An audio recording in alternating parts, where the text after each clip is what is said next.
Channel को subscribe करिए, bell icon दबाइए, ये वीडियो ज्यादा से ज्यादा लोगों तक पहुंचाइए।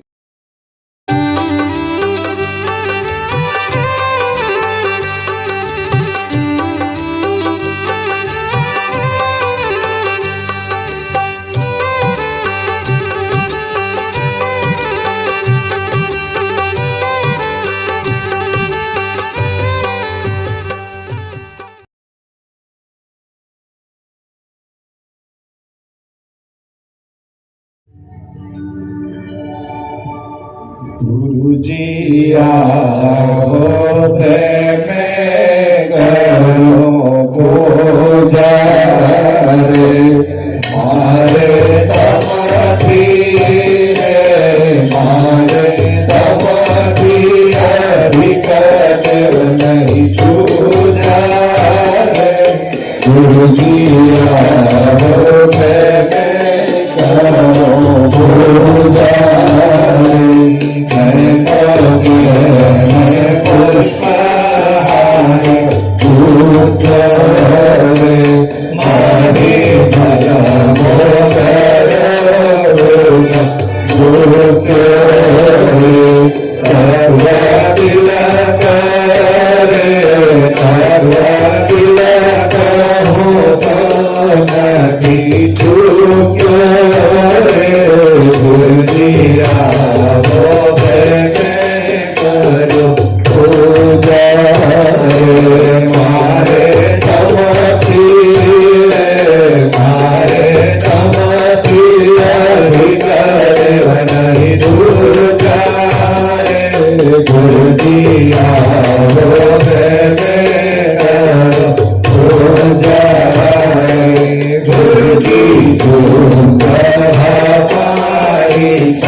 Mari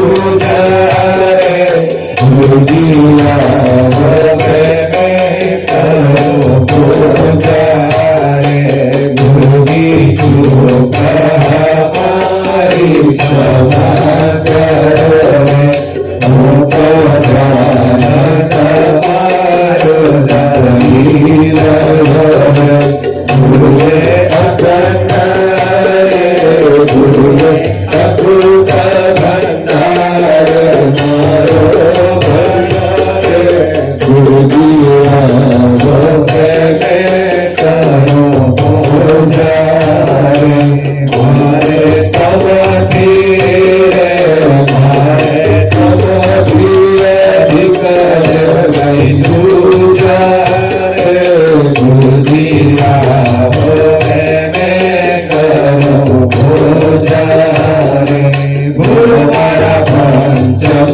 वेदनी बोला वाणी रे देवती अक्षर लीलो मैं जानी रे गुरु नाम रे गुरु वचनो शुरता समानी रे गुरुजी आओ मैं करो पूजा रे मारे तब धीरे मारे तब धीरे अधिकार नहीं पूजा रे गुरुजी आओ मैं करो पूजा रे काहे माया बतना शिष्य गंगा दास मुझे चरण कमर नीचे आश्रय गुरुजी राखो गुरुजी पूजा विधि કરવામાં જરા ઉતાવળ રાખો છો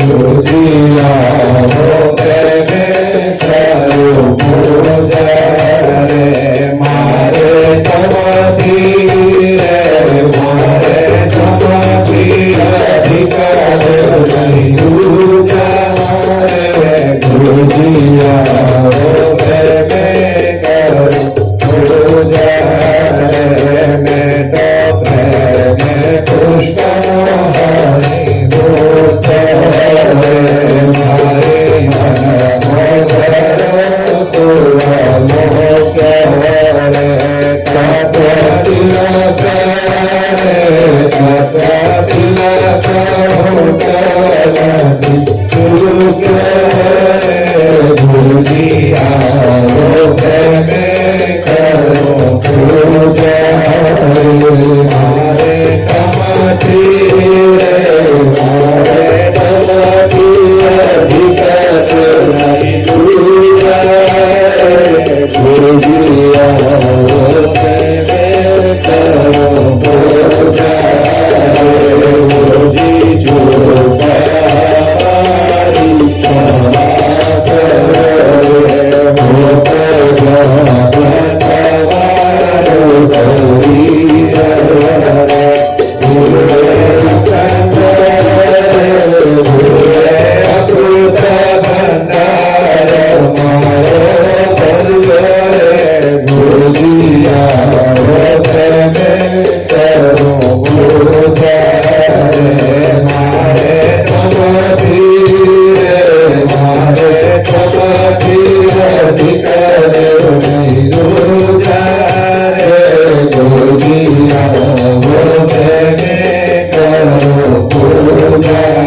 रे गुरु मारा पंचम वेदनी बोला वाणी रे देवती अक्षर लीलो मैं जानी रे गुरु नाम रे गुरु नाम वचनो शुरता समानी रे गुरुजी आओ मैं करो पूजा रे मारे तब धीरे मारे तब धीरे अधिकार नहीं पूजा रे गुरुजी आओ मैं करो पूजा रे गणपतना शिष्य गंगाराश मुझे करमणि आश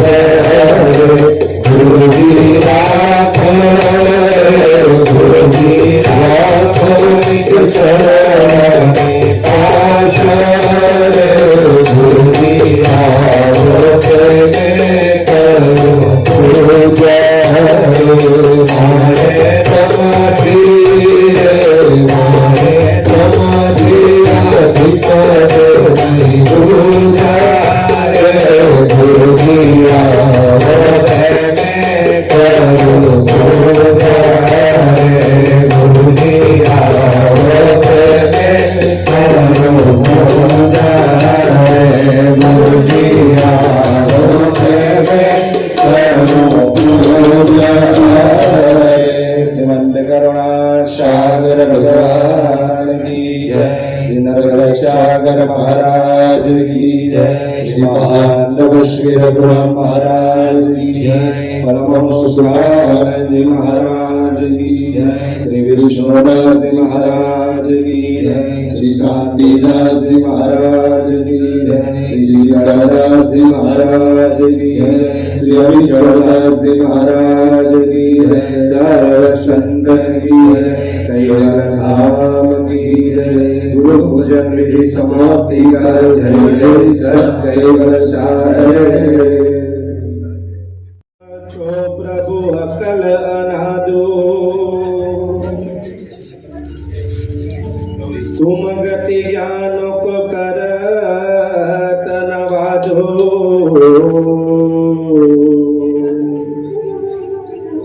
सृष्टि रची जब ते अब लगही फस इत फंड निगम छहो अगही वग विभक्ति विकट्य करि डाबो समझत स्रोत अगम गति भाखो निगम निरूप करे जहि वचने प्रकृति पुरुष ब्रह्म दृढ़ किए सचने तो ब्रह्म अकर्ता कृत द्वैताय प्रकृति पुरुष उत्पन्न किनुकाये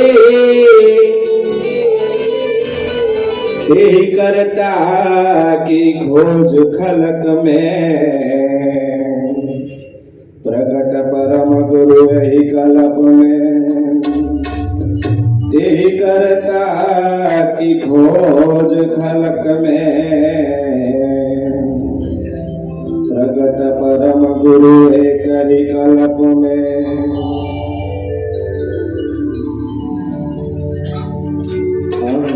अंगीकार करो गुरुदेव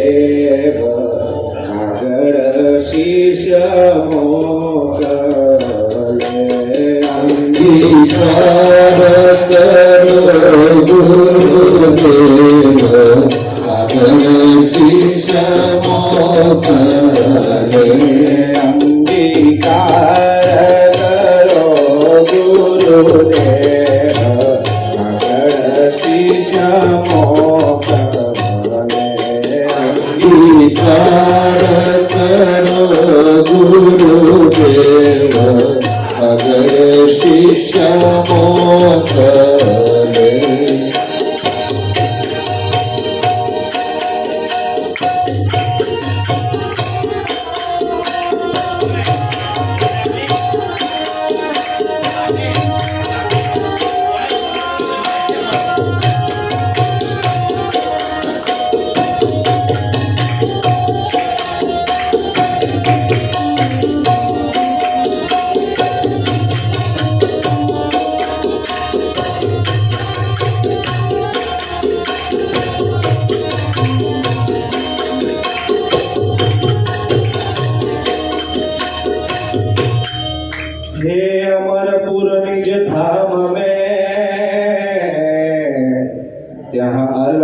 पुरुषनो वास रे और वेद એ બીચમાં ભરો રે નવ ઠાય ગટી કો સમાસ આગળ શિષ્ય મોકલે નવ ઠાય ગટી કો સમાસ આગળ શિષ્ય મોકલે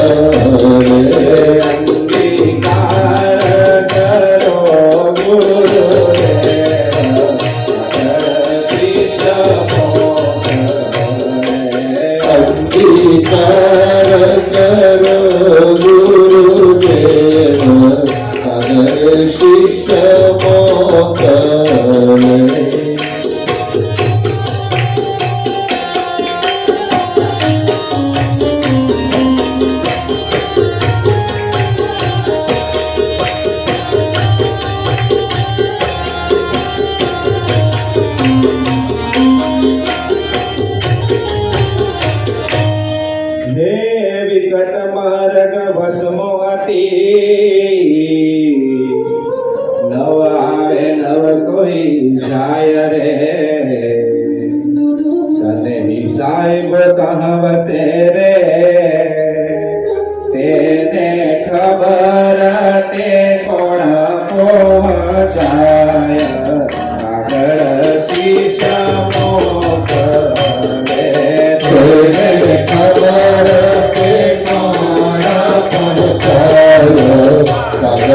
શિષ્ય મોકલે અંગીકાર કરો ગુરુદેવ આગળ શિષ્ય મોકલે અંગીકાર કરો ગુરુદેવ આગળ શિષ્ય મોકલે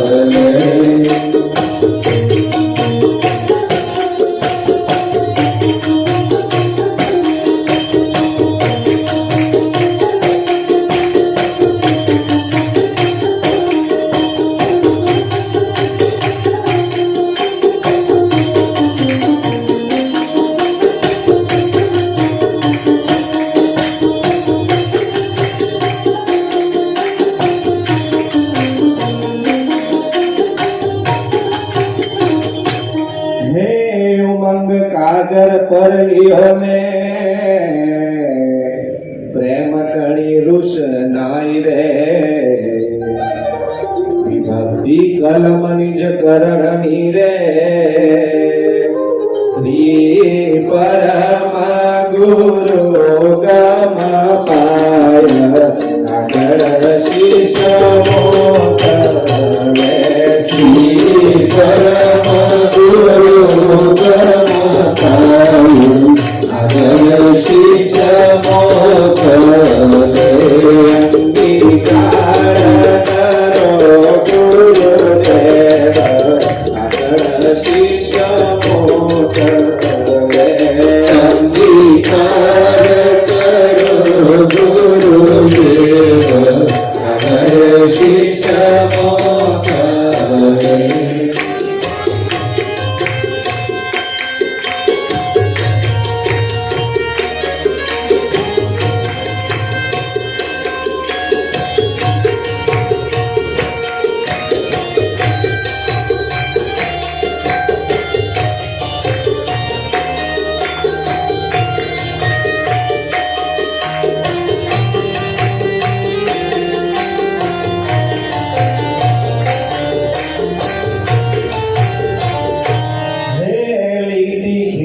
હકની ને અંગ અવસની હાર રે ગુણાધિક કાનો માટરા રે વરતે છે વિધિ સંસાર આગળ શિષ્ય મોકલે વરતે છે વિધિ સંસાર શિષ્ય મોકલે અંગીકાર કરો ગુરુદેવ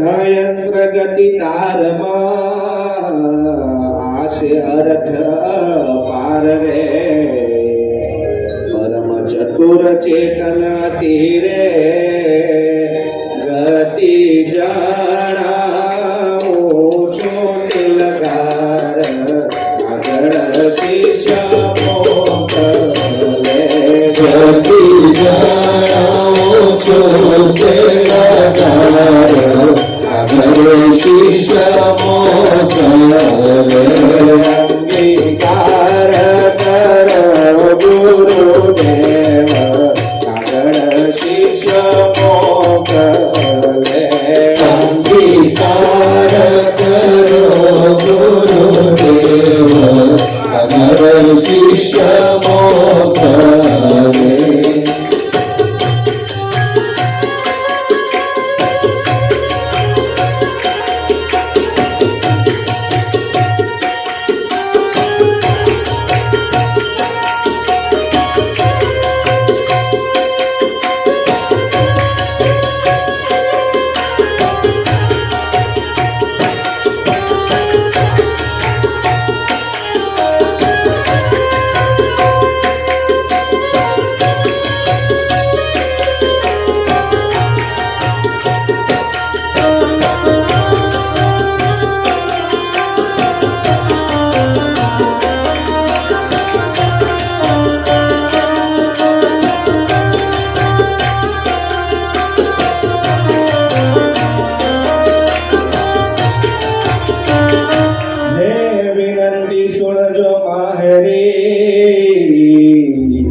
કરુણેશ ધરજો કાન રે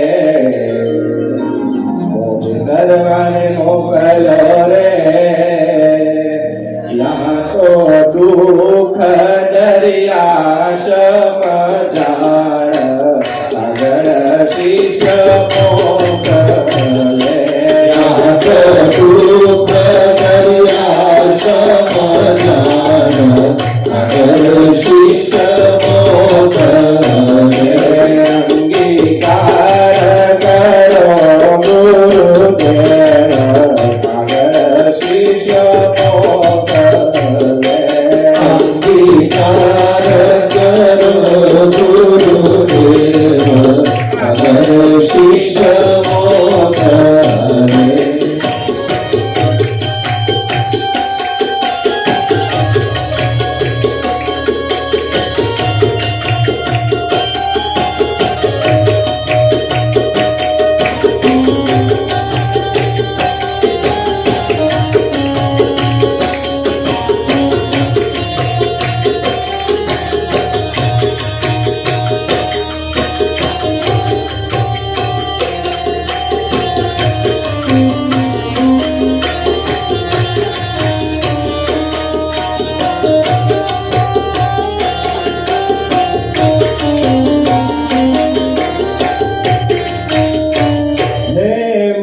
કરીશુર મોકલ્યા થયા સર્વે દુઃખ દેનાર રે અશક મેં અઠડાવ્યો રે એથી કોણ છોડાવનહાર આગળ શિષ્ય મોકલે એથી કોણ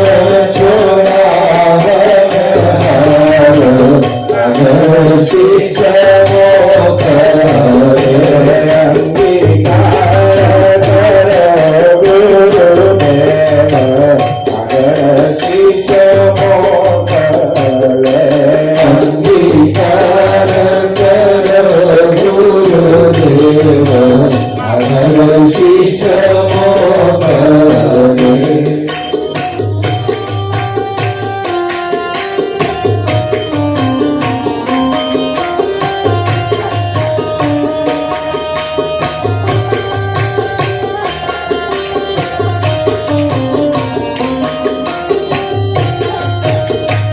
હે ત્રિગુણ હર નિજ જ્ઞાન ને અંતકરણ રચિયા અંગ રે ઇન્દ્રિયોનો ઉમંગ અતિ ઘર રે ટેટો પાડે ભજનમાં ભંગ કાગળ શિષ્ય મોકલે ટેટો પાડે ભજનમાં ભંગ કાગળ શિષ્ય મોકલે અંગીકાર કરો ગુરુદેવ કાગળ શિષ્ય મોકલે અંગીકાર કરો ગુરુદેવ કાગળ શિષ્ય મોકલે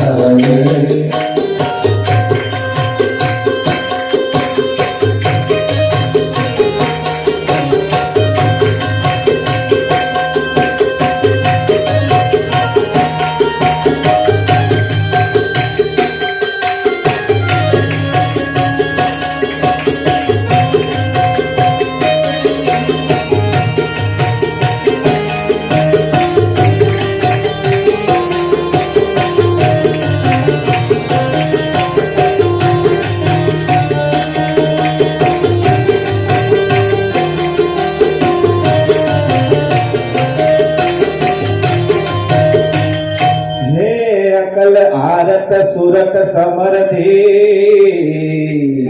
આપી દીન દયાળ રે જ્ઞાન ભક્તિ વૈરાગ્ય ના રે કોઠાર દિયા શબકાલ કાગળ શિષ્ય મોકલે કોઠાર દિયા શબકાલ શિષ્ય મોકલે અંગીકાર કરો ગુરુદેવ કાગળ શિષ્ય મોકલે અંગીકાર કરો ગુરુદેવ કાગળ શિષ્ય મોકલે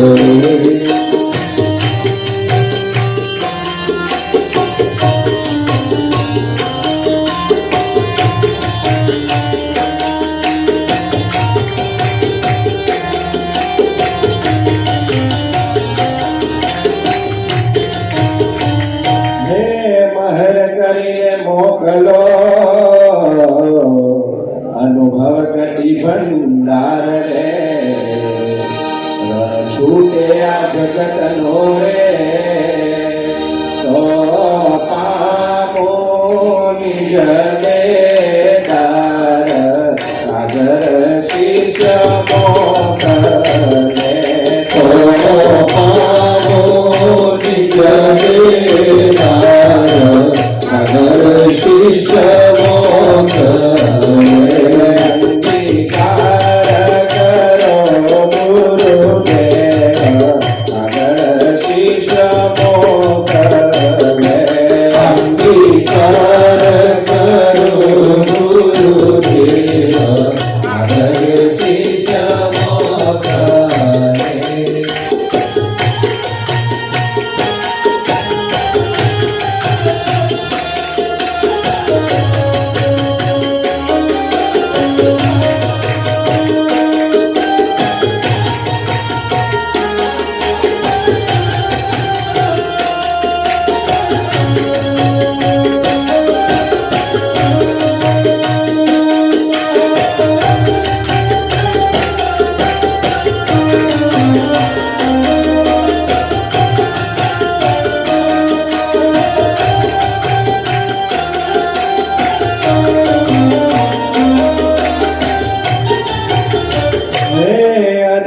खंड निज धाम में जहाँ पुरुष हमेशरे अंश अनुकर्मी थया विना रे ताहा के करे परमेश આગળ શીશ મોકલે તાહા કે કરે પરમેશ આગળ શીશ મોકલે અંગીકાર કરો ગુરુદેવ આગળ શીશ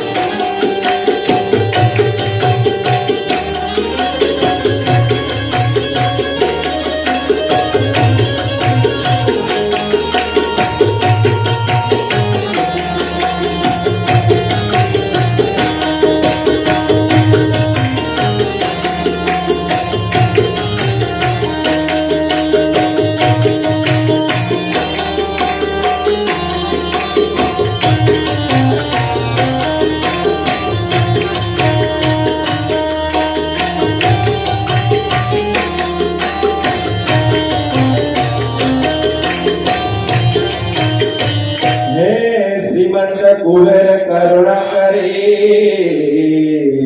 નિર્ભય સબ અંશ રે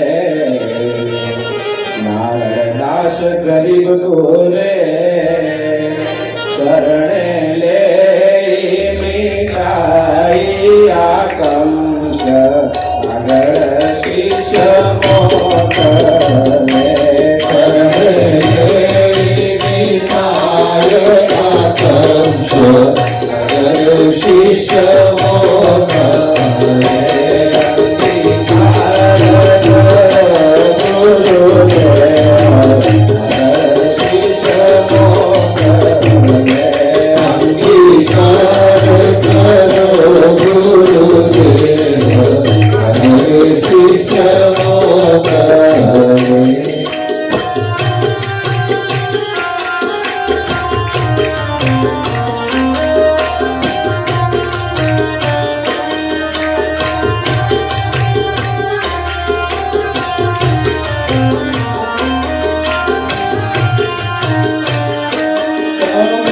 નારાયણ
माता की कृष्ण स्वामी महाराज की नंद करुणा सागर भगवान की नरेश सागर महाराज की महंत बशीर गुलाम महाराज की सुखानंद जी महाराज की विष्णुदास जी महाराज की कांतिदास जी महाराज की पृथ्वीदास जी महाराज की योगेश्वरदास जी महाराज की सर्व संतन की सर्व देवन की कैवल धाम की दुर्गाड़ी सारसा गुड़ी की कायम पंथ की ज्ञान संप्रदाय की भारती की पंचम स्वसम वेद की जलातान की वाचन प्रणव समय का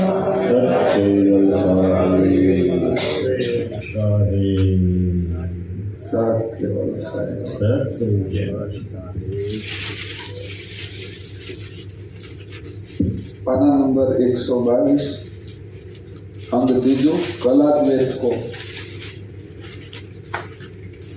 सोपाई पहली આપણે વાંચી હતી એક વાર ફરીથી કરી જઈએ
શ્રી કૃષ્ણનો જન્મ કારાગૃહમાં થયો હતો.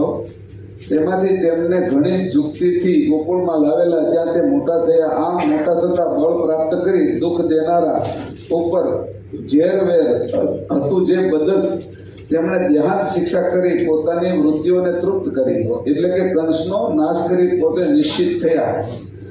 શ્રી કૃષ્ણના હાથે કંસ મરાયાના સમાચાર જરાસંઘને મળ્યા.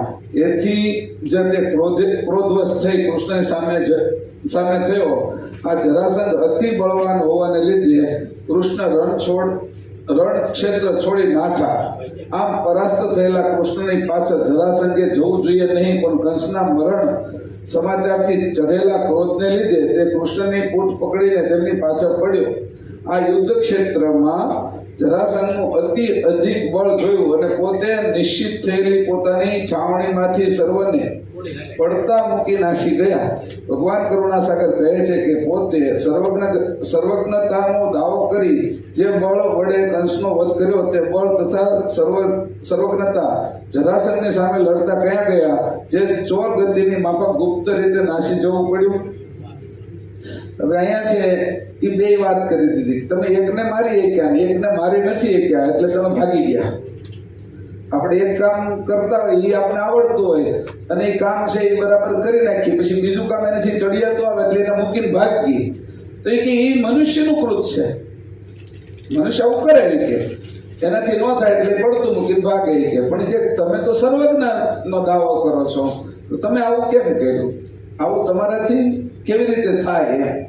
એટલે કે છે કે આવા કર્મ જે મનુષ્ય ગતિના જીવ ગતિના લોકો છે એને જે કરે એવા કર્મ તમારા પણ અહીંયા દેખાય છે. કે મુલતવું પડે ને આપણે કે અધિક કોણ છે અને એનો તોલ તો કરવો પડે ને, અને તોલ કરતા આવડે તો જ આપણી બુદ્ધિ છે એ બરાબર કામ કરી શકે છે અને અહંકાર કામ કરી શકે છે એની ખબર પડે.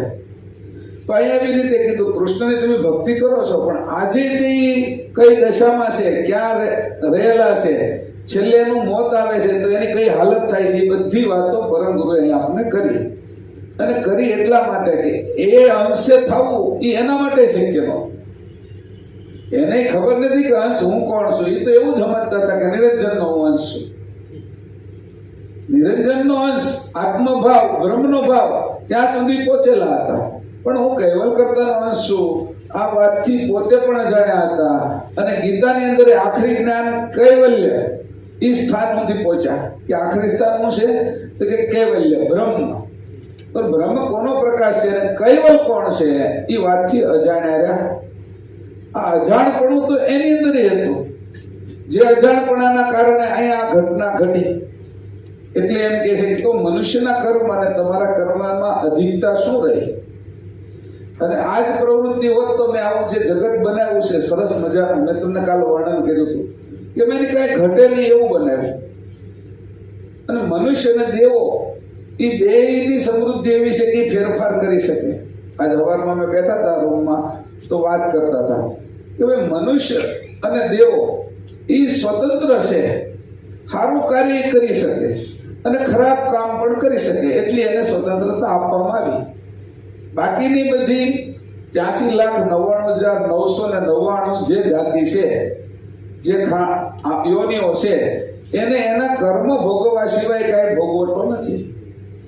તો મનુષ્ય છે અને દેવો એ ઉત્તમ કામ કરી અને આ જે પ્રકૃતિ છે આપણે બધાને જીવન પ્રકૃતિથી મળ્યું તો ઉત્તમ કાર્ય કરી સમજથી આગળ વધી તો સંસ્કૃતિને પ્રાપ્ત કરી શકીએ. અને જો એમાં અધમ કાર્ય કરી અને પ્રકૃતિને છે એ નીચેની ગતિમાં જાય તો વિકૃતિ આવી જાય. એટલે પ્રકૃતિ વચ્ચે છે, સંસ્કૃતિ ઉપરની ગતિ છે અને વિકૃતિ નીચેની ગતિ છે. આ ત્રણ ગતિમાંથી જે અત્યારે આપણે બધા મનુષ્યો જન્મેલા છે દેવો પણ એની પ્રકૃતિ પ્રમાણે કામ કરે છે. જેની અંદર ઐશ્વર્ય ગુણો આપેલા છે એ પ્રકૃતિ પણ અંશને જાગૃત થવું હોય તો આ મનુષ્ય દેહ સર્વશ્રેષ્ઠ છે. દેવોને પણ દુર્લભ છે. પાછી એ બધી વાત કરી તો હવે દેવો કરતા દેવોને જે સમૃદ્ધિ આપી છે એમાં જ રમવાનું. મનુષ્યએ આનાથી ઉત્તમ કર્મ કરી અને આગળ જઈ શકે. તો મનુષ્યની અંદર આ આપને હેલું છે કે અંશે થઈ શકીએ. પરમ ગુરુની કૃપા આપણી ઉપર ઉતરી શકે અને મનુષ્ય લોકમાં આસાન છે. ત્યાં કીધું કે દેવો એના કામથી નવરા નથી પડતા. સૂર્ય ચંદ્ર છે એને એનું ભ્રમણ કર્યા જ કરવું પડે છે. આપણે હમણાં 2 કલાક બેસશું, આપણે કાંઈ ન કરીએ તો આ પરમ ગુરુની જે સમજણ છે, જે ભજન કીર્તન છે એ આપણે કરી શકીએ છીએ. એ કઈ દેવલોકમાં છે દુર્લભ છે કે ત્યાં એ સુલભ નથી. તો મનુષ્ય તો અત્યારે બધાથી આગળ નીકળે. જ્યારે દેવોને તકલીફ પડતી ને એવું કહે છે શાસ્ત્રોમાં કે દેવોને તકલીફ પડતી ત્યારે ઋષિ મુનિઓની મદદ માંગતા. ઋષિ મુનિઓ તો મનુષ્યમાં હતા. મનુષ્યને જે ઉચ્ચ સ્થિતિએ લઈ ગયા હતા એ બધા ઋષિ મુનિઓ હતા, એની મદદે જતા. દશરથે હોતી દેવોને મદદ કરી હતી કે દેવદાનવનું યુદ્ધ થયું એમાં દેવો હારતા હતા કે દશરથે મદદ કરી. તો મનુષ્યની સ્થિતિ તો જુઓ, દેવતાઓને મદદ કરીએ કે એ મનુષ્ય શરીર આપને મળ્યું છે તો આપણે એની કેટલી કિંમત કરીએ છીએ. તો કે આપણે જે કિંમત કરી છે એમાં આપણે આદર્શ માનીએ છીએ ને એ આદર્શ ખોટા છે. જેની પાછળ પૂઠ કરીને આપણે હાલ્યા જઈએ છીએ એને જે આવડે છે એનાથી વધારે આપણે શીખી નથી શકતા.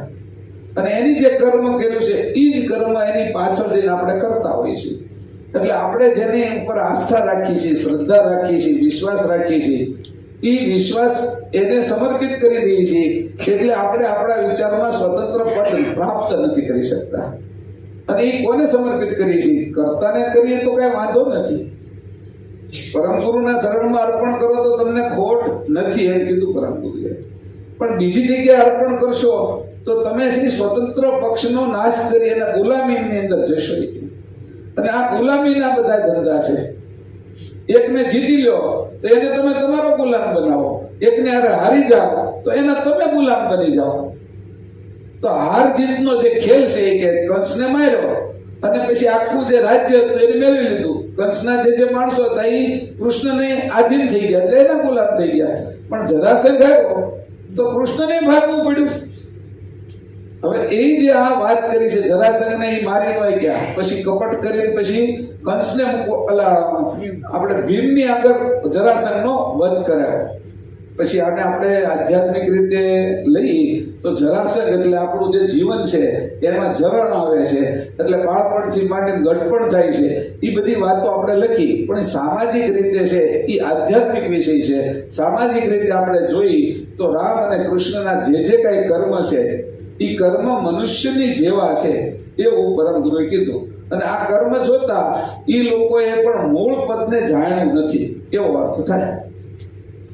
મૂળ પદ કયું છે? પોતાનું સ્વરૂપ. અને આ બધાની રચના કોની કરી છે એ કરતા પદ જાણ્યું નથી. પછી કૃષ્ણ તે કે હર યુગમાં કૃષ્ણ ઉત્પન્ન થાય. હવે દરેક યુગની અંદર રામ ઉત્પન્ન થાય તો યુગે યુગે આની આ જ કથા ચાલે તો કે મેં તમને જે જગતની રચના કરી તમારા માટે, અંશો માટે, તો એનું તમે આનંદ નથી લઈ શકતા. એની જે મોજ છે એ નથી લઈ શકતા. તમે એમાં ભોગની અંદર જાઓ છો એટલે તમારું અંશનું સ્વરૂપ છે એ ઇન્દ્રિયોની અંદર ખેંચાય છે. ઇન્દ્રિયો અંતસ્કરણમાં ખેંચાય છે. અંતસ્કરણ છે એ ગુણગણને આધીન રહે છે. તો મૂળ આપણું સ્વરૂપ છે એ આપણે પ્રાપ્ત કરી શકતા નથી. આધીનતા આપણી છૂટતી નથી. અહીંયા આ રીતે વાત કરી.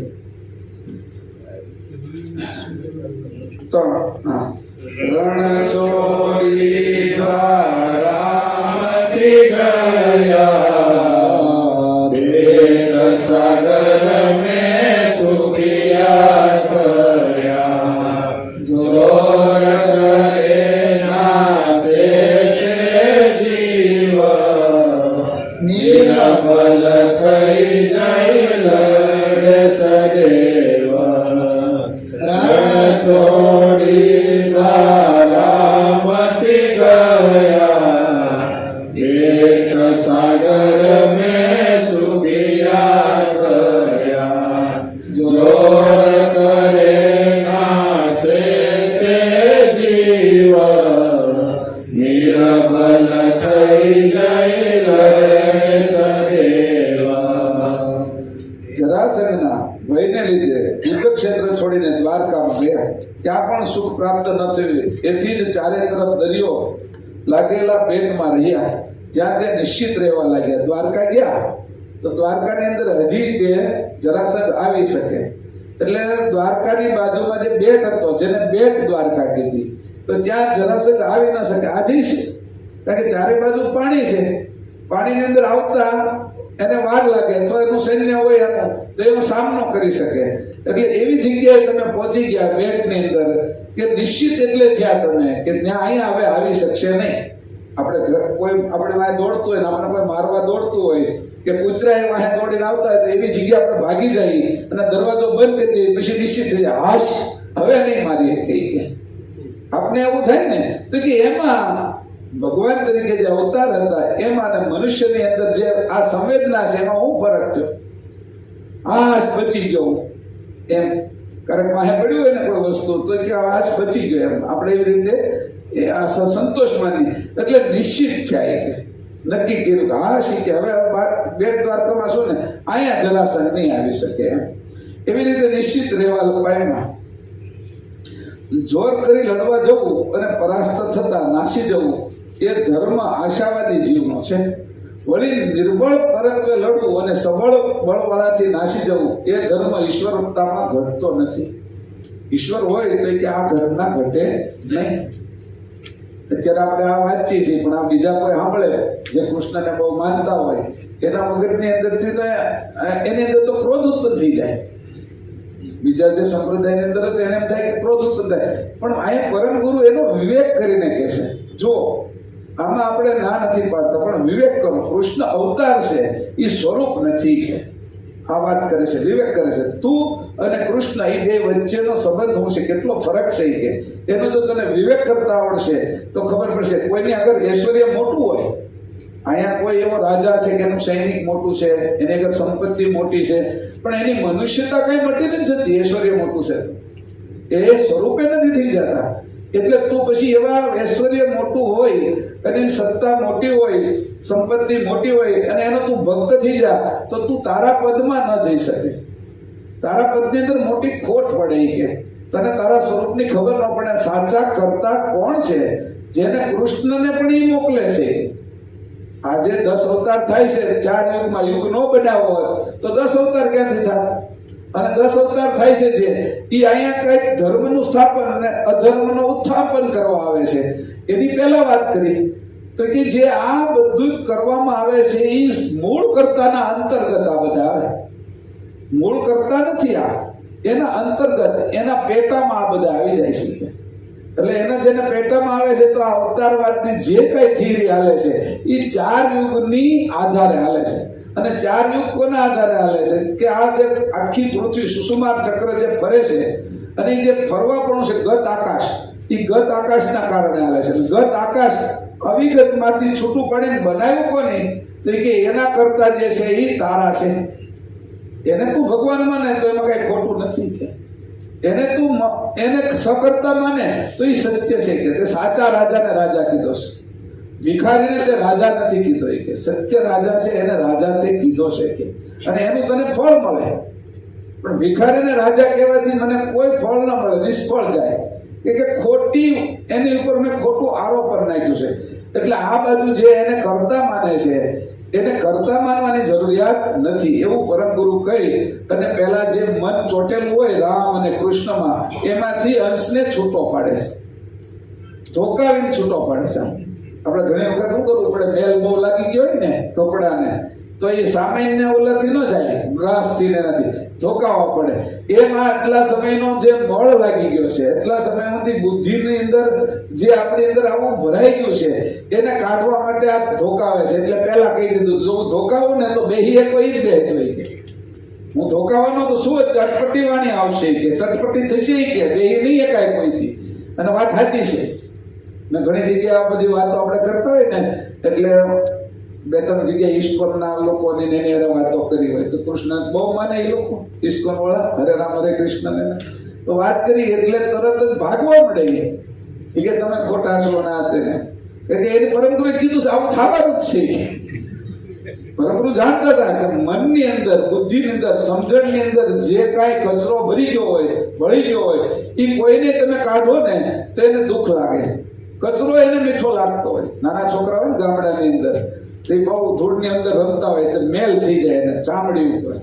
મેલ ચામડી નથી, ચામડીથી જુદો છે, પણ એવો ચોટી ગયો ને કે એમાં પછી ઠીકરું ઘણે એને ઠીકરું ગહીની મેલ કાઢે તે રોવે, પછી એ કરે કેટલું રોવે પણ એ કાઢી નાખે કે મેલ. કારણ કે ચોખ્ખો છોકરાને કરવાનો ને, નકર તો આખો દી ખજોળ્યા જ કરતો હોય. મેલ એટલો કવડે.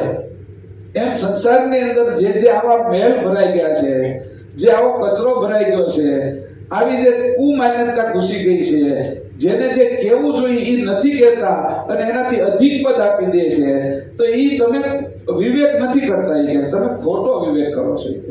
રામકૃષ્ણને તમે એના સુધીનું પદ આપો ના નથી, 3 ગુણને એના સુધીનું પદ આપો ના નથી, આદ્યશક્તિ નિરંજનને એના, પણ એને તમે કરતા ન કહી દેતા. એને કાકા કયો બરોબર છે, મામા કયો બરોબર છે કે બાપા ન કહેવાય કે મોટા ભાઈ કહેવાય કે વાંધો નથી કે એની વચ્ચેનો ફરક છે ને કે મોટા ભાઈ છે, વચલા ભાઈ છે, હું નાનો હોઉં તો 3-4 બીજા ભાઈ છે તો મારે એને મોટા ભાઈ કહેવાય, બાપા ના કહી શકાય કે બાપા એટલા માટે ના કહી શકાય કે બાપાથી જન્મેલા છે. એટલે ફરક એ રાખવો કે જો આવી તમે બુદ્ધિનો ફરક નહીં રાખો તો સમજણની અંદર તમને કાંઈ નહીં આવે અને મનુષ્ય જન્મ છે એ ખોટી જગ્યાએ ચોંટી જશે, ખોટી જગ્યાએ ચોંટી જશે. એટલે ચોંટી ગયા છે કોણ ઉખાડે તો કે અડધો કલ્પ વહી ગયો. જેની માન્યતાની અંદર છે એ માન્યતા છોડતી નથી. હાથ થઈને મેલડી માતાના મંદિરે કેટલાય ધૂણતા હોય છે આ બધું જે કાંઈ ચોંટી ગયું છે એ માન્યતા તું વિચાર કર. તારા અંતસ્કરણની અંદરથી ઉઠેલી કામનાઓ, ઈચ્છાઓ છે. આ તારા અંતસ્કરણને ચોખ્ખા કરને તો આમાંથી કાંઈ બચશે નહીં. કે જે કચરો છે ને એ બધો સાફ થઈને કચરા ટોપલી ભયો જશે કે અને ખાતર થઈ જશે. તો અહીંયા આ રીતે બે વાતને છૂટી પાડી. અવતારવાદને અહીંયા પરમગુરુ એમ કહે છે કે આ અવતારવાદની અંદર અવતારવાદ સુધી રહેવાનું છે. આપણા ઘર હોય તો 3, 4, 5 નોકર હોય, કામ કરતા હોય બિચારા. કોઈ રસોઈ બનાવે છે, કોઈ સાફ સફાઈ કરે છે, કોઈ છે ડ્રાઈવરનું કામ કરે છે. અને જે શેઠ છે એના હિસાબે એ કે એ પ્રમાણે કરે છે. હવે એ દાવો એવો કરે કે શેઠ હું છું, તો પછી એ ત્યાંથી રદ થઈ જાય. એને શેઠ કાઢી મૂકે કે તું શેઠ છો એવો દાવો કેમ કરે છો એમ. અને પછી બીજા એની નીચેના લોકો હોય, આજુબાજુ વાળા જે સમજદાર હોય એ પાસે એને શેઠ માની લે તો એને શેઠનું પરિણામ ન મળે, એને વેઠ મળે, શેઠ ન મળે સાચા. આપણે સંસારને શું કર્યું, આ બધાની વેઠ કરી છે, સાચા શેઠને ઓળખતા નથી. એટલે વેઠ રહી ગઈ. શેઠ આપણા સાચા આપણે મળ્યા નહીં. વેઠ્યું કર્યું કે અને રાતથી કામ કર્યું પણ તને કાંઈ મળે નહીં. વેઠ કરે ને એમાં કાંઈ ના મળે. નોકરી કરે, કોઈની મજૂરી કરે તો હાજે કાંઈક મળે. પણ આ રાજા મહારાજા હોય ને વેઠ કરાવે. પરમગુરુએ લખ્યું છે કે એના સૈનિકો આવે ને આપણે ગમે એ કામ કરતા હોય ને એ કે કામ ન કે અમારા પટારા લઈ લે, ઉચકીને આ લઈ કે આ કામ કરવું પડે. એ ઉચકીને પટારા જે કાંઈ સામાન હોય એ ઠેક સુધી પહોંચાડે અને પછી કે હાલો ભાગો એમ. એ કાંઈ આપે નહીં, વેઠમાં કાંઈ ન મળે. એટલે કીધું સંસાર વેઠે ચડી ગયો છે કે સાચા શેઠને ન ઓળખે એટલે.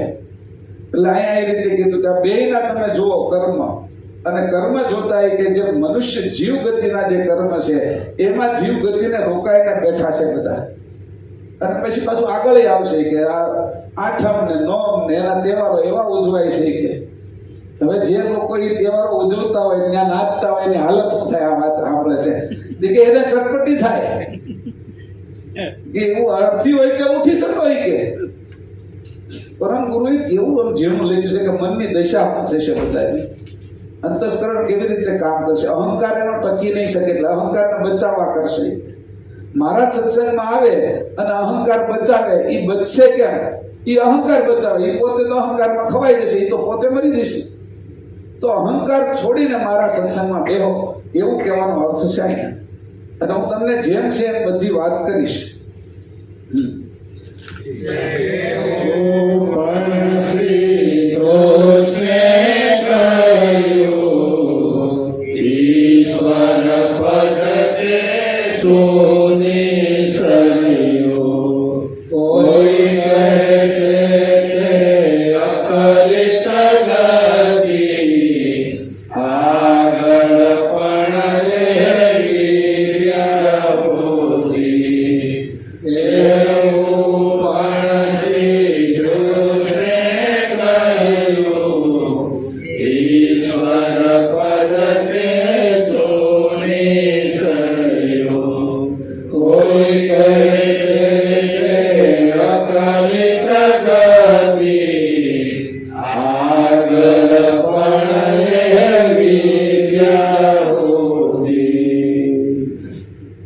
આગળની ચોપાઈ સાથે જ લઈ લીધી છે. દાવાનલ પીડો મહારાજ કે જન અગન ગલે છે આજ ગીરી રજની ગોરી આજ ઉખાડે વૃક્ષ સમોરી. દાવાનલ પીડો મહારાજ કે જન અગન ગલે છે આજ ગીતો કચલી ગોરી આજ ઉખાડે વૃક્ષ સમોરી. અહીંયા બે વાત કરી કે તેવું પણ શ્રી કૃષ્ણે કર્યું. ઈશ્વર પ્રત્યે શું નિસ્તર્યું? ઈશ્વર છે એ એમાં કેમ ખબર પડે? કોઈ કહે છે અકળિત ગતિ, પછી કે ઈશ્વર છે એની અકળિત ગતિ છે.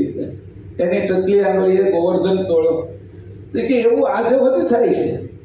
આજે જે પોતાનું સામર્થ્ય વધારે છે એની સામર્થ્યતા એટલી વધે છે કે શરીરને સૌષ્ઠવથી કરે તો આપણે દારાસિંહ હતા તો એની તાકાત એટલી હતી જ મનુષ્યતા તોય કે તો એવી રીતે કે અહીંયા હતી આજની અંદર એ રીતે મનુષ્ય છે એ અગ્નિ ગળી જાય છે, અગ્નિની અરે ખેલ કરે છે.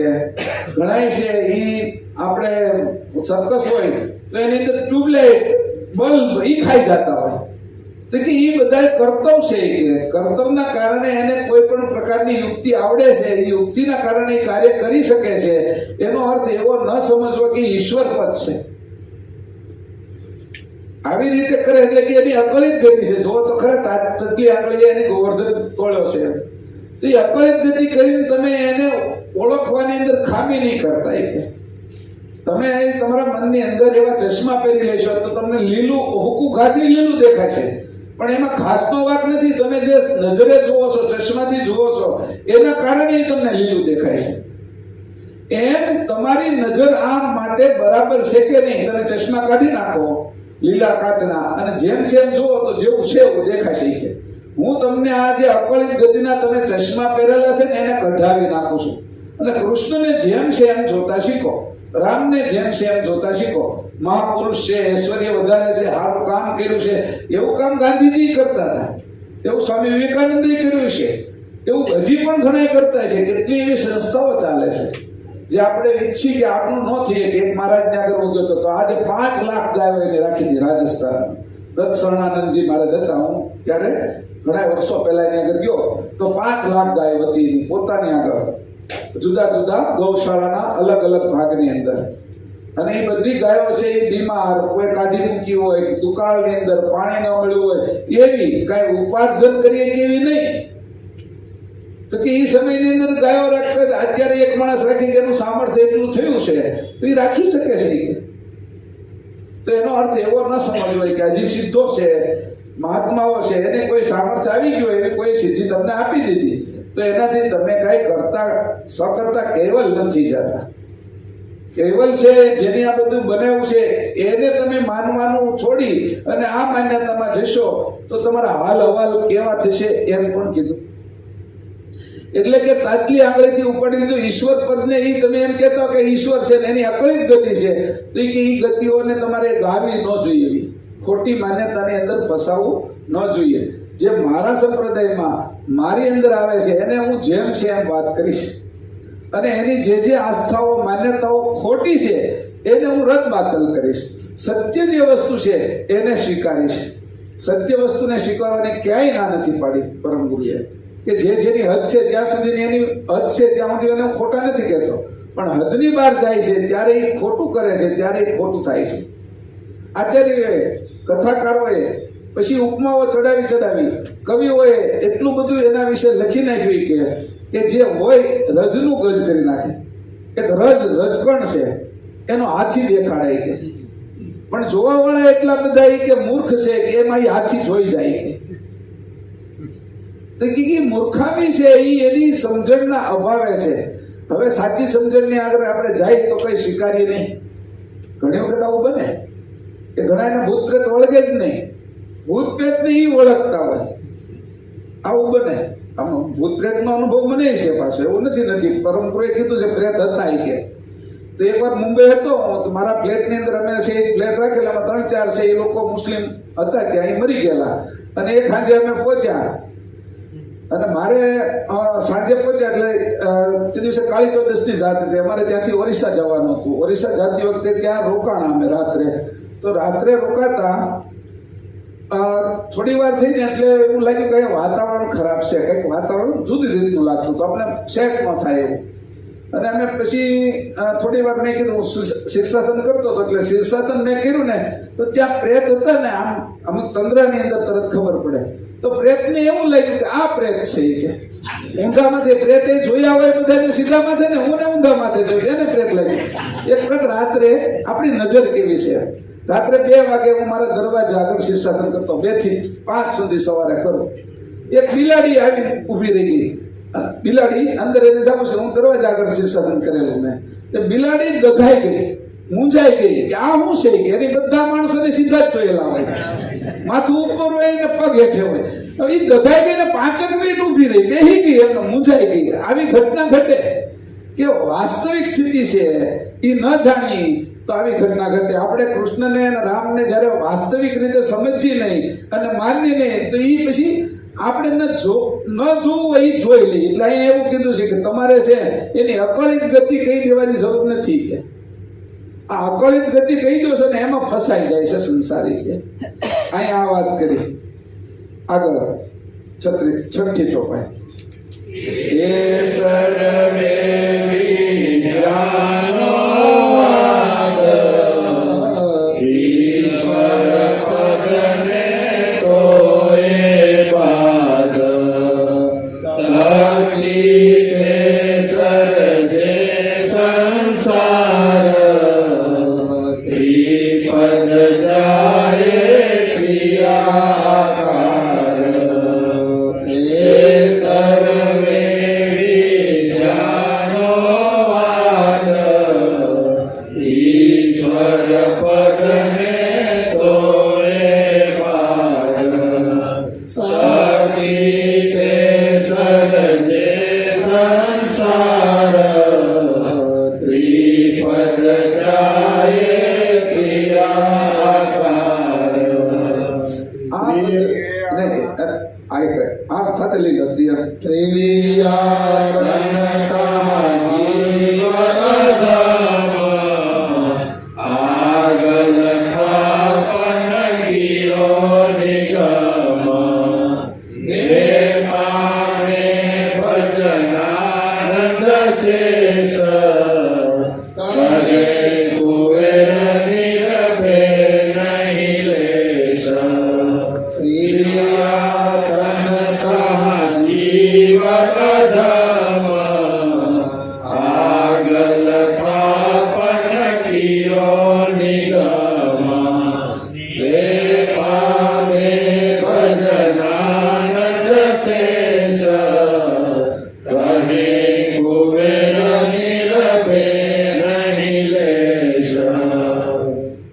આ બધું કે વિદ્યાનો વાદ છે. કે 14 પ્રકારની વિદ્યાઓ છે. એ વિદ્યાને કોઈ સાધી લે તો જુદા જુદા પ્રકારના કર્તવ્યો કરી લે. કે ઈશ્વર પદમાં ઈ ઘટે નહીં. કે ઈશ્વર પદની અંદર ઈ કામનું નથી. કે શક્તિ એ સર્જે સંસાર. આ શક્તિએ, આદ્ય શક્તિએ સંસારની રચના કરી અને 3 દેવોને ઉત્પન્ન કર્યા. તો કોને કોને? કે બ્રહ્મા, વિષ્ણુ, શંકરને. શક્તિએ પ્રોટોન, ઇલેક્ટ્રોન અને ન્યુટ્રોન આ 3 પાર્ટિકલો ઉત્પન્ન કર્યા શક્તિથી, ઉર્જાથી. એવી રીતે 3 એનાથી સંસારની શરૂઆત થઈ. નાનામાં નાનો કણ કયો? તો કે પ્રોટોન, ઇલેક્ટ્રોન અને ન્યુટ્રોન. એ ભેગા થાય તો પરમાણુ બને, પરમાણુ ભેગા થાય તો અણુ બને. એમ કરીને આ સંસારની રચના કરી. એવી આદ્ય શક્તિની આ જે 3 પદની રચના કરી. અને 3 પદ છે એ કોના આકારવાળા છે? કે પ્રકૃતિના આકારવાળા છે. પ્રકૃતિએ સર્જ્યા ને, શક્તિમાંથી સર્જ્યા એટલે શક્તિના આકારવાળા છે. કે અને શક્તિને આધીન થઈને આ 3 રહેશે. આદ્ય શક્તિને બ્રહ્મા, વિષ્ણુ અને શંકર આધીન થઈને રહેશે. હવે જે એની પછી કે ત્રિયાતંતઃ જીવધમ, જે સ્ત્રી શરીર છે એમાં જીવની ગતિ નીચેની થાય છે, અધમ છે. અધમ એટલે કેમ કીધું? અધમ એટલે ખરાબની રીતે નથી કીધું. આને સમજો વિજ્ઞાનની દ્રષ્ટિએ કે પુરુષની અંદર જ તે અંકુરો પાકે છે, સ્ત્રીમાં અંકુર પાકતા નથી. આ વાત ધ્યાન રાખજો. એટલે એને કીધું જે ગતિ સ્ત્રીની સાથે જ્યારે કોઈ પુરુષ ગતિ કરે તો નીચેની ગતિ કરે, નીચેની ગતિ કરે એટલે સંસારની અંદર આ સંસારની વાત છે. આ સંસાર જેમાંથી ઊભો થાય છે. હવે સ્ત્રીને પણ જ્યારે ઉપર જવું હોય અને ઉધ્વ ગતિ કરવી હોય તો પુરુષનો સાથ લેવો પડશે. આદ્ય શક્તિને નિરંજનનો સાથ લેવો પડશે.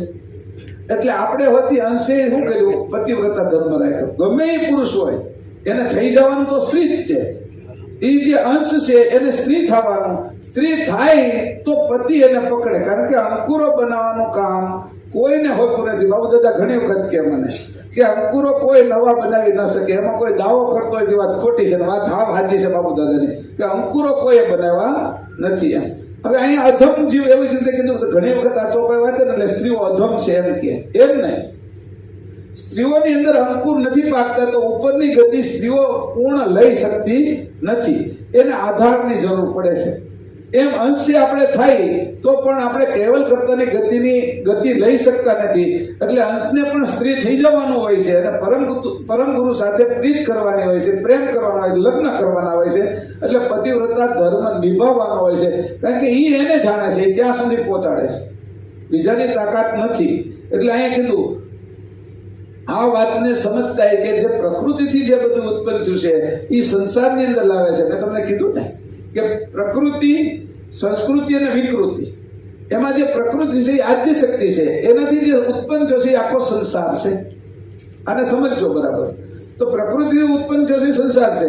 હવે પ્રકૃતિથી જો આપણે ઉપર જવું જોઈએ, સંસ્કૃતિમાં જવું હોય તો પછી પ્રકૃતિની ગતિથી નહીં જવાય, તમારી ગતિ ફેરવવી પડશે.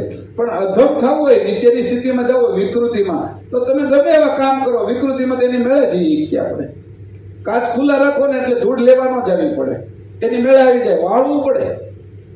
ધૂળને કઈ નિમંત્રણ ન દેવું પડે કે તું આવ અને પછી અમે વાળી, એમ એ તો એની મેળે આવી જ જાય. એમ જે વિકૃતિ છે એ એની મેળે આવી જાય પ્રકૃતિની અંદર, તો વિકાર વાળો સંસાર થઈ જાય છે. એટલે જ્યારે કોઈ એવા સંત ગ્રંથ એનો અભ્યાસ નથી, કોઈ એવી આપણી ઉપાસના નથી, તો અંદર વિકાર આવતા વાર લાગતી નથી. અને આ વિકાર આવે છે એટલે આપણે અધપતનમાં જઈએ છીએ. અને પ્રકૃતિ સાથેનો સંગ કર્યો ત્યાર પછી આ સ્થૂળ સૃષ્ટિ બની છે. એટલે અધમ એટલે નીચેની ગતિ. આ ગતિમાં છે એ ત્રિયાતન જીવ અધમ. સ્ત્રીનું શરીર છે તે ગતિ નીચેની થાય છે, જન્મ તે આપે છે. હવે પુરુષના શરીરની અંદર અંકુરો પાકે છે અને સ્ત્રીના શરીરની અંદર શરીર પાકે છે. જોજો આ બે વસ્તુ જુદી છે. પુરુષના શરીરની અંદર અંકુર પાકે છે અને સ્ત્રીના શરીરની અંદર શરીર પાકે છે. અંકુર છે એ પુરુષમાંથી નીકળે છે અને સ્ત્રીની અંદરથી શરીર નીકળે છે. એ માતા છે અને આ પિતા છે. આ બંનેનો સંબંધ આપ્યો. અને એ સંબંધ તમે જ્યારે ઉલટાવી નાખો, ઉલટ ક્રિયાને જો કોઈ સમજે તો ઉલટ ક્રિયાને સમજે તો કહે છે સ્ત્રીનું રૂપાંતર પુરુષમાં થવું જોઈએ. આ જે ગતિ છે એની એવી રીતે કીધું કે જે સ્ત્રી અને પુરુષના જે ભાગો મૂક્યા આ વ્યાકૃતને નિરંજનના, એને કેવી રીતે પલટાવવા, એને કેમ ઉલટાવવા, અને એની શું ગતિ છે કે સ્ત્રી હોય એ પુરુષ થઈ જાય. એનું પરંપરા એટલે કે ગાર્ગી બધા હતા તો કે સ્ત્રી શરીર હતા, છતાં એની એવી એને આવડતી હતી, વસ્તુ સમજ હતી કે એની પોતે પોતાના શરીરો સ્ત્રી શરીર હોવા છતાં એ પુરુષની ગતિને પ્રાપ્ત હતી. આ બધી સ્ત્રીઓ હવે આ ગતિને પ્રાપ્ત હોય એટલે કીધું કે બે વાત જુદી છે અને બે જુદું જુદું કરેલું છે. એટલે સ્ત્રીની ગતિ છે એ પુરુષની સાથે જોડવાની. કે નિરંજનના હેજમાંથી અવ્યાકૃત ઉત્પન્ન થઈ છે, આદ્ય શક્તિ ઉત્પન્ન થઈ છે. નિરંજને આદ્ય શક્તિ ઉત્પન્ન કરી છે. અને એ જ રીતે છે એ કેવલ કર્તાની અંદરથી પરમ ગુરુ ઉત્પન્ન થયા છે, એનું જ રૂપ છે. તો પરમ ગુરુ છે એ એની અંદરથી રચાયેલા છે અને એ એક રૂપ છે. તો સ્ત્રી પણ આ આદ્ય શક્તિ નિરંજન સાથે એક રૂપ છે. એમ અહીંયા સ્ત્રી શરીરની જે વાત કરી છે એને આપણે સમજવી જોઈએ. અને આ સમજીએ તો એની હદની ખબર પડે કે આટલું કામ આ કરી શકે ને આ કામ આ કરી શકે. હોય લઈને યુદ્ધની અંદર ના જવાય, તલવાર લઈને જવાય. પણ આપણે છે એ કંઈક બટન સીવવું હોય કે કપડું ફાટી ગયું છે ને હાંધવું હોય તો તલવાર લઈને ન જવાય. અને તો બેયને છે કે તો હોય લઈને જવું પડે. તો સાધનની મર્યાદા છે, વાત સમજો, અંશની નહીં. આ જે સાધન આપણે લઈએ છીએ એની મર્યાદા છે કે આ સાધન આ કામ કરી શકે, આ સાધન આ કામ કરી શકે. ત્યારે બે સાધનો ભેગા થાય નહીં ત્યાં સુધી ત્રીજી વસ્તુ ઉત્પન્ન નથી થતી. વિચાર કરો, સ્ત્રી પુરુષ છે એ એકલો ક્યારેય સંતાન ઉત્પન્ન ન કરી, કેમ સ્ત્રી ન કરી શકે? પણ બંને સાધનની મર્યાદા હોય, એની પોતાની સાધનની હદ છોડી અને આગળ વધ્યા, સ્ત્રી એની સાધનની હદ છોડીને આગળ વધ્યા, ત્યારે નવું ફર્જન એટલે બાળક ઉત્પન્ન થયું દરેક જાતમાં. મનુષ્યની વાત નથી. તો આ સ્ત્રીની મર્યાદા છે. એટલે સ્ત્રી શું કરશે કે પતિવ્રતા ધર્મ રાખશે. તો કે એ જે પતિવ્રતા ધર્મ રાખશે એ જે નિભાવશે તો એ નિભાવવા કોની સાથે? તો કે જે રીતે પતિવ્રતા ધર્મ એ પત્ની થઈને જે પુરુષ સાથે નિભાવે છે એમ અંશ પત્ની થઈને જ્યારે પરમ ગુરુ સાથે પતિવ્રતા ધર્મ નિભાવશે તો એ પુરુષની ગતિ પ્રાપ્ત કરશે. કેવલ ધામની અંદર જવા માટેની આ ગતિ છે. ઘણી વખત આપણા જે 18 ગ્રંથોનો જો બારીકાઈથી અભ્યાસ ન કરી અને એક આદી ચોપાઈ અથવા એક આદા આપણા અંગને લઈને આપણે ચાલીએ તો થોડી અધૂરી વાત જ સમજીએ આપણે. 3 જણા એક ગામની અંદર બાંધતા હતા. એક ભાઈ ભવાઈ એના ગામની અંદર ભવાઈ ચાલુ હતી. એટલે ભવાયા કોઈ ખેલ કરતા હતા હરિશ્ચંદ્ર તારામતીનો. હરિશ્ચંદ્ર તારામતીનો એક નાટક હાલતું હતું. ભવાઈ ભજવતા હતા.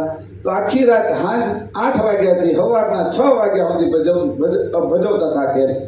એમાં એક ભવાયો છે એ આ 3 જણા જે બાંધતા હોય ને સામેથી આમ નીકળે છે શાકભાજી લેવા માટે. એટલે એક જણ એમ કે છે કે આ ભવાયો છે ને એ રાત્રે છે ને એ સૈનિક હતો.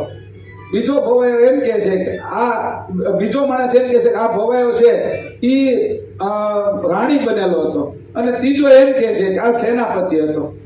હવે 3 બાંધતા હતા પણ ત્રણેય જુદા જુદા સમય હતા.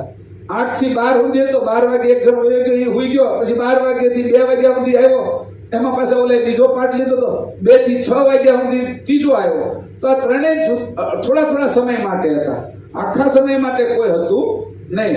એમાં એક જણ આવીને ચોથો આવીને એમ કે છે ભાઈ તમે ત્રણેય સાચા છો અને તમે ત્રણેય ખોટા છો. કે કેમ અમે ત્રણેય સાચા છે ખોટા છો? એ કે તું 8 થી 12 સુધી બેઠો ત્યારે એ સૈનિક હતો. એ કે 12 થી 2 માં એ રાણી હતો અને 2 થી 6 ની અંદર એ પ્રધાન હતો. એટલે તમે ત્રણેય આમ સાચા છો. પણ એ પોતે છે એ 3 રોલ કરતો કે ભવાયા ઓછા આવ્યા હતા. એટલે ઓછા જે માણસો હતા એટલે ભવાઈની અંદર પછી ખલેલમાં પહોંચે એટલા માટે એની આ રોલ લીધેલા હતા. એ કે એમ આ આખું ન જોવે, આખા ગ્રંથો બધા ગ્રંથનો અભ્યાસ ન કરે તો સમજણ અધૂરી આવે. આ વાત સમજો. આ ગ્રંથની અંદર બધા જ ગ્રંથનો અભ્યાસ કર્યા પછી આગળ પાછળનો પ્રાસ લેવાનો કે પરમ ગુરુ. અને અહીંયા લખ્યા પાછા કે પંચમ વેદનો આ ગ્રંથ વાંચજો. આ જગ્યાએ વિશ્વ બ્રહ્મ વિધ્વંસ નિધિના ગ્રંથમાં 16મા સિદ્ધાંતની અંદર આ અંકુર વિશેની વાત આપેલી છે. એ વાંચજો.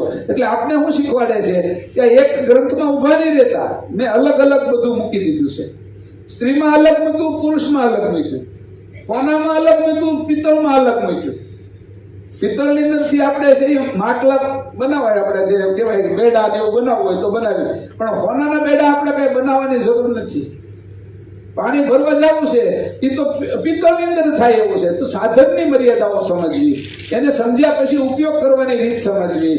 એટલે ગ્રંથનું વાંચન કરતા અહીંયા ખબર પડે છે કે કૃષ્ણને રામને કઈ કઈ રીતે એની જોયા છે, સ્ત્રી અને પુરુષને કઈ રીતે જોયા છે. એ સમજણને પાકી કરીને પછી વર્તન કરવું. નકર વર્તન કરવામાં ભૂલ પડશે. અને આ બધા જે જ્ઞાનના ઝઘડા કેવા થાય ખબર છે? આખું નથી જોયું ને એના છે. આખું નથી સમજ્યા ને એટલે પોતે જે સમજ્યા ને ઓલું આખું નાટક જોયું હોત ને એની આ ભવાઈ આખી જોયું હોત ને તો બાધર ન થાય. હવે પછી બાધર થાય એને મટાડે કોણ? કે જેની આખું જોયું ને એ ત્રણેયને સમજાવ્યા પછી ભાઈ તે આખું નતું જોયું એટલે ઓલા ભાઈ બાધી પડ્યા હતા. આ શાકભાજી લેવા જાય ભવાયો ના 3 બાધી પડે છે. એમ આપણે હંમેશા ઝઘડા કે નથી ખબર જ્ઞાનના. અને જ્ઞાને જે અહંકાર પોષો એની આખી વાત ન સમજ્યા એટલે અહંકારના ઝઘડા છે પછી. કે ભાઈ મેં જોયું સાચું, પછી હું થયું મેં વાંચ્યું, હું જે સમજો એ સાચું એ કહેવા મળ્યા. ગ્રંથમાં પરમ ગુરુ કેમ કે છે કે આ સાચું એ નો સમજ્યા, મારા ચશ્મામાં મેં જોયું એ સાચું સમજ્યા. એટલે તકલીફ ના પડી કે જ્ઞાનની અંદર, જ્ઞાન સંપ્રદાયની અંદર અજ્ઞાનીના ઝઘડા. સંપ્રદાય જ્ઞાન સંપ્રદાય પણ આખું ન સમજે તો હાલત કેવી થાય? તો કે આ મેં દાખલો એટલા માટે આપ્યો. ગ્રંથનું વાંચન અત્યારે અહીંથી જાવ ને તો પણ આવી રીતે કરવું. તો અહીંયા કે જે કીધું છે તો તરત આમાં શું થાય કે રામ અને કૃષ્ણની વાતો કરીને એટલે આપણા સંપ્રદાયમાં જે હોય એને છાતી ફૂલવા મળે. એને એ સમજે નહીં કે ભાઈ રામ અને કૃષ્ણને કેવી રીતે કાઢી નાખ્યા છે, સ્ત્રીને અધમ કેમ કીધી છે. એટલે તરત સ્ત્રી પ્રત્યે તિરસ્કાર આવે. સ્ત્રી પ્રત્યે તિરસ્કાર નહોતો કરવાનું કીધું પરમ ગુરુએ. પરમ ગુરુ એમ કહે છે હું કેવલની સ્ત્રી જ છું, હું એની પત્ની છું. તો એને કેટલું સન્માન રાખ્યું સ્ત્રીનું. અચરતબાને સાથે રાખ્યા. પરમ ગુરુ કહે છે કે અમે એક ધામના છીએ, તમને નેહ કેમ ના હોય કે. હવે એ પછી રીતે આપણે ચાલી જે અહીંયા પૃથ્વી ઉપર જે આવે છે ને સ્ત્રી દ્વાર સિવાય આવી જ નથી શકતો. પરમ ગુરુની વાત કરો. પરમ ગુરુ સિવાય, એવો શરીર સિવાય આ બાજુ જે આવે છે તો એને સ્ત્રી પુરુષના ઝઘડાની અંદર પડવાનું નથી, સમજણમાં પડવાનું છે. વહીવટ કેમ કરવો મારે એની અંદર પડવાનું છે. ઝઘડામાં પડી જવાથી કામ થશે નહીં. તો આપણે સ્ત્રીના શરીરમાંથી જન્મવું જ ન જોઈએ. જો વિરોધ કરવા હાટો તો વિરોધ તો પહેલેથી કરી દેવો જોઈએ કે હું શરીરની અંદરથી જન્મીશ જ નહીં, હું તો સીધો. પણ એવી તેવડે ક્યાં કોઈ નહીં છે. એટલે આવી રીતે જ્યારે આપણે જોઈએ ત્યારે ગ્રંથ વાંચવાની સંપૂર્ણ સમજ પડવી જોઈએ. તમે અહીંથી જશો તો એક લક્ષ્ય ભજન અને ગ્રંથ કઈ રીતે વાંચવા જોઈએ એની બે રીત શીખીને જજો. એટલે જ્ઞાનના ઝઘડા નહીં થાય. કોઈનું જ્ઞાન કેવું છે એને સમજવાની આપણી સ્થિતિ થશે. પછી એનું અધૂરું હશે તો આપણને ખબર પડી જશે કે આ તો એક જ ટાઈમ બેઠેલો હતો 12 થી 2 સુધી. સમજાણું? એટલે આપણને ખબર પડી જાય કે આની એક જ ગ્રંથનો આ 2 ચોપાઈનો અભ્યાસ કર્યો. વળીની 5 ચોપાઈ જ બોલતો છે. આ મૂકે કરે એની સાક્ષી આપવા માટે હું અનુભવી છું, હું ગ્રંથનો અભ્યાસી છું. અને બધા જે અભ્યાસો ભેગા થયા ને તો 2, 5, 10, 15, 20 ચોપાઈ એને આવડી ગઈ હોય એ ખટનારાનો મૂકે. કેમ? પછી એની અંદર એની માન્યતા દ્રઢ થઈ ગઈ છે, જડતા આવી ગઈ છે, અહંકાર ઉત્પન્ન થઈ છે, જ્ઞાન મારી ગયું, અંશે થવાની વાત મારી ગઈ. તો જીવ ગતિ જ છે. મેં ઘણા જોયા સંપ્રદાયની અંદર એ આખા 18 ગ્રંથ લખ્યા હું કામ તો પરમ ગુરુ એક ગ્રંથ 18 ગ્રંથ લખ્યા હું કામ એ કયો તો કે 18 ગ્રંથ લખવાનો આશય હોય ને એનો એક ગ્રંથ પંચમવેદ છે કહી દીધો તો પંચમવેદ સીધો નથી સમજાતો એટલે 18 ગ્રંથની અંદર જુદું જુદું વિવરણ કરીને જેમ છે એમ આપણે સમજાવવા માટે લખ્યા. હવે હું એક ગ્રંથનો અભ્યાસ કર્યા પછી છે એ આ કામ કરું તો થશે નહીં. હું તમને આ ગ્રંથ વાંચવાની સાથે ગ્રંથ તો હમણાં લખેલું જ તમે વાંચી નાખશો પણ એની સમજણ નહીં આવે. આ ચોપાઈ હમણાં તરત શરૂ કરી અને પછી ગુજરાતી વાંચી નાખું ફટ વયા જશું પણ આખું આ કઈ રીતે વાંચવું એની સમજણ નહીં આવે. એ સમજણ આપવા માટે આ જ્ઞાન શિબિર છે. જ્ઞાન શિબિરનો અર્થ આ છે કે એને સમજજો. અહીંયા જ્ઞાન પ્રાપ્ત કર્યા પછી જો ઝઘડાનું મૂળ બને તો સમજો કે આમાં અજ્ઞાન ક્યાંક ઘૂસી ગયું છે. ઝઘડાનું મૂળ બને જ્ઞાન પ્રાપ્ત કર્યા પછી તો એમ સમજો કે આમાં કાંઈક છે એ અજ્ઞાન ઘૂસી ગયું છે. અને આપને આવડતું હોય ને આપણે કહી ન શકતા હોય બીજાને તો એમ સમજો કે આપને છે ને એ આપણે દબાયેલા છે કે બીજો માણસ બોલે છે એની વાત ખોટી છે આપને આવડે છે એને હું કહી નથી શકતો એટલે સમજી લેવાનું હું દબાયેલો છું તો પણ છે એ આધીન છીએ આપણે. એટલે ગુલામી તો હજી છોડીને ગ્રંથમાં આવડ્યું તો ગ્રંથ વાંચતા આવડ્યું ને આપણી વાત એની સામે વ્યવસ્થિત રીતે વિવેકથી મુક્તા પણ આવડવી જોઈએ. જો વિવેકથી મુક્તા ન આવડે તો એની જે ખોટી વાત છે એ આપણી ઉપર હાવી થઈ જાય અને એ હાવી થઈ જાય એટલે આપણી સત્ય વાત હોતી આપણે એના ઉપર સંશય ઉત્પન્ન થાય કે મારી વાત સાચી છે કે નહીં, આટલું બધું જોરથી કહેશે તો એની ઉપર સંશય ઉત્પન્ન થાય. એટલે સાચી વાત કહેવામાં આપણે જો દબાઈ તો સમજવાનું કે આપણે છે ને હજી પરમ ગુરુના જ્ઞાનની અંદર સુરવીરતા નથી આવી. જ્ઞાન આવ્યું પણ સુરવીરતા નથી આવી. ઓલાને સુરવીરતા આવી ગઈ પણ એની અંદર અહંકારના કારણે અજ્ઞાન વધી ગયું એટલે એ ગમે ના જો વાત તો ફરતો હોય. જ્ઞાનની વાતની અંદર સમજણથી બધાના નિવેડા આપવા જોઈએ એ ન આપી શકે. પરમ ગુરુએ એવો કઈ ક્રોધ નથી કર્યો કે લડાઈ ઝઘડા કર્યા આવે. મુસલમાન ધર્મની અંદર જે રીતે કરવામાં આવે કે એમાં લખ્યું છે શીખ ધર્મની અંદર કરવામાં આવે એવા લડાઈ ઝઘડા નથી કર્યા. જેટલા ઉપાયો આપ્યા એ સમજણથી જ્ઞાનથી કે હું જો પકડીને બોથી પકડીને શક્તિ તો મારામાં છે કે હું બોથી પકડીને બધાને મનાવું તો મારો જ્ઞાન સંપ્રદાય એની અધિકતા શું રહી કે મારે કોઈને બળજબરીથી મારો ધર્મ મનાવવાનો હોય તો જ્ઞાન સંપ્રદાયની અધિકતા શું રહી કે એને હું અધિક કેમ કહું કે એટલે પરમ ગુરુ એક જગ્યાએ આ વાત લખી છે કે મારે આ કોઈને બોથી પકડીને બળપૂર્વક મનાવવો પડે એને ધર્મ ન કહેવાય, એને જ્ઞાન ન કહેવાય. એટલે સમજણથી મનાવવાનું. કોઈની વાત છે હું પછી એ દબાવે અને હું માની લઉં તો પણ મારી સુરવીરતા નથી. આ ગ્રંથની અંદર વાંચનથી સુરવીરતા ઉત્પન્ન થવી જોઈએ અને જ્ઞાનનો અહમ પણ ન હોવો જોઈએ. આ બે વાત પણ શીખવાની છે. હવે આ વાંચ્યા પછી પાછું સબુ મગજમાં શું ઘૂસી જાય ખબર છે? રામ અને કૃષ્ણ કાઢી નાખાઈ ગયા એ બધા ખોટા છે. એમ નહીં કેમ ખોટા છે એ કયો ખોટા નહીં તમે કયો કે આ રીતે ખોટા છે. પરમ ગુરુ એમ કીધું છે કે આ જગ્યાએ જીવ ગતિ છે એટલે હું એને ખોટા કહું છું. અને બાકીના એને જે માને છે એ પાછા એમ કે છે આ તો એની જે કર્યું છે એ કે એની તો અકળિત ગતિ છે, લીલા કરેલી છે. અને લીલા પીળા લાલ ને એ બધા કરવામાં આપણે નથી માનતા કે સત્ય વસ્તુને માનવો કે આ પરમ ગુરુએ કીધું જે પાત્ર છે એમાં જે કાચના જેવા કલર હોય ને એવું પાણી દેખાય છે કે લીલો કાચ હોય તેમાં પાણી લીલું દેખાય, પીળો હોય તો પીળું દેખાય. તમારે પાણી જોવાનું છે, કાચના કલર નથી જોવાના. તમારી જે પ્યાસ બુજાવવાનું છે એ શું બુજાવવાનું છે? કે પાણી. એ શીશો પ્યાસ નથી બુજાવવાનો, એ પાત્ર બરાબર છે કે. તો એની અંદર જે વહીવટ છે, જે ચોખ્ખી વસ્તુ છે એને તમારે જોવાની છે, એનો ઉપયોગ કરવાનો છે.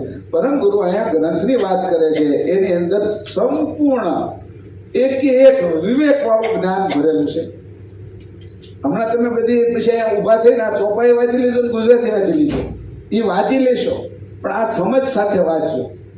11:15 અહીંયા થયા છે, 11:15 પાછા આપણે મળવાનું છે. મેં તમને આજે થોડીક વાત કરી છે, એની સમજની અંદર જજો અને 7મી ચોપાઈથી પાછા આપણે શરૂ કરીશું અહીંથી. શ્રીમદ કરુણા સાગર ભગવાન કી જય. સત્કેવલ સાહેબ